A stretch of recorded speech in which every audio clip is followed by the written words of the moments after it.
Kajian terkait Karang Patinggaluang telah banyak dilakukan oleh para peneliti. Di antaranya adalah kajian yang dilakukan oleh Francis David Balbeck pada tahun 1992. Penelitian dalam rangka disertasi ini membahas tentang kerajaan Gua Tallo dari perspektif historical archaeology yang diberi judul A Tale of Two Kingdoms: The Historical Archaeology of Goa and Tallo.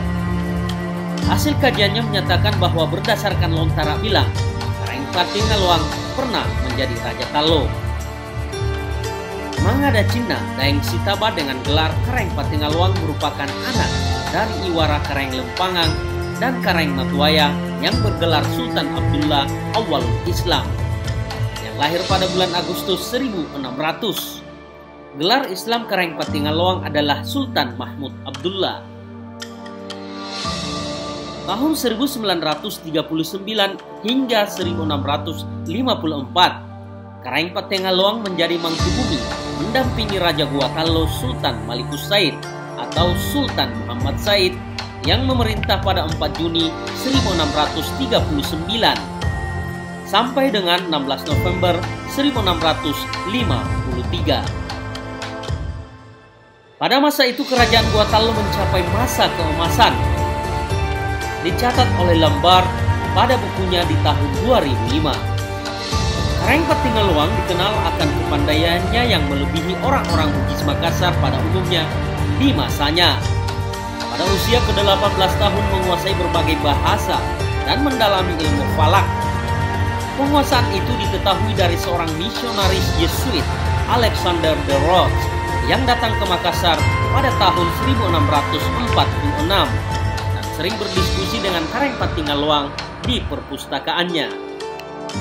Gubernur tertinggi seluruh kerajaan disebut Karang Patinggaluang. Menurutku sangat bijaksana dan masuk akal. Terlepas dari agamanya yang buruk, seorang yang sangat jujur. Catat de Rhodes. Dia tahu semua misteri kami dengan sangat baik. Telah membaca dengan penasaran semua kronik raja-raja Eropa kami. Dia selalu memiliki buku-buku kami di tangan, terutama yang membahas dengan matematika, di mana dia cukup berpengalaman. Memang dia memiliki hasrat yang besar untuk semua cabang ilmu ini, sehingga dia mengerjakannya siang dan malam, tambah de Rhodes pada catatannya. Menurut de Rhodes, mendengarnya berbicara tanpa melihatnya, orang akan menganggapnya sebagai penutur asli bahasa Portugis. Karena berbicara dalam bahasa itu dengan lancar seperti orang-orang dari Lisbon.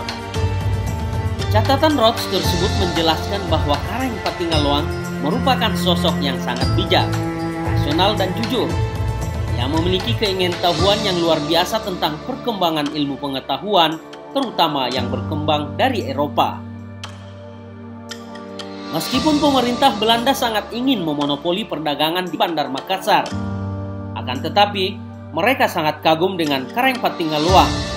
Mereka meminta pujangga Nederland Jos van de Vondel untuk menyusun syair yang diukir pada bola dunia, dihadiahkan kepada Karang Patinggaluang sebagai penghargaan tertinggi VOC.